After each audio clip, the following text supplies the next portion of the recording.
প্রতি বছরের মতো এবছরও আয়োজন করা হয়েছিল সিএট ক্রিকেট রেটিং অ্যাওয়ার্ড। সেই অনুষ্ঠানে উপস্থিত ছিলেন ক্রিকেটের নামকরা তারকারা। গত বছরে দেশের মাটিতে ভারতকে বিশ্বকাপের ফাইনালে তুলেছিলেন রোহিত শর্মা। এবছর জিতেছেন টি-20 বিশ্বকাপ।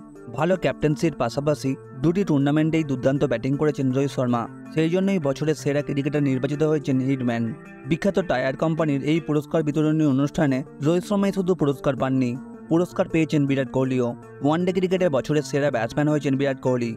এছাড়া টেস্ট ক্রিকেটে বছরের সেরা ব্যাটসম্যান হয়েছেন যশস্বী জয়সওয়াল। ওয়ানডে ক্রিকেটে বছরের সেরা বোলারের পুরস্কার পেয়েছেন মোহাম্মদ শামি। এবছরে ওয়েস্ট ইন্ডিজে টি-20 বিশ্বকাপ জিতেছিল ভারত।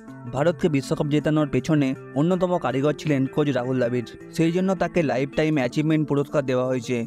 অন্যদিকে ক্রীড়াক্ষেত্রে প্রশাসনিক দক্ষতা দেখানোর জন্য পুরস্কার দেওয়া হয়েছে বোর্ড সচিব জয় শাহকেও। চলুন এবারে দেখে নিই সিএস অ্যাওয়ার্ডস 2024-এ কারা কোন পুরস্কার পেল। ছেলেদের ক্রিকেটে বছরের সেরা ক্রিকেটার হয়েছেন রোহিত শর্মা। বছরের সেরা টেস্ট ব্যাটসম্যান হয়েছেন যশস্বী জয়সওয়াল। বছরের সেরা টেস্ট বোলার হয়েছেন রবিচন্দ্রন অশ্বিন। বছরের সেরা ওয়ানডে ব্যাটসম্যান হয়েছেন বিরাট কোহলি। বছরের সেরা ওয়ানডে বোলার হয়েছেন মোহাম্মদ শামি। টি-20তে বছরের সেরা ব্যাটসম্যান হয়েছেন ফিল সল্ট। টি-20তে বছরের সেরা বোলার হয়েছেন টিম সাউদি। টি-20 ক্রিকেটের সেরা ক্যাপ্টেনের পুরস্কার জিতেছেন শ্রেয়াস আইয়ার। লাইফ টাইম অ্যাচিভমেন্টের পুরস্কার জিতেছেন রাহুল দ্রাবিড়।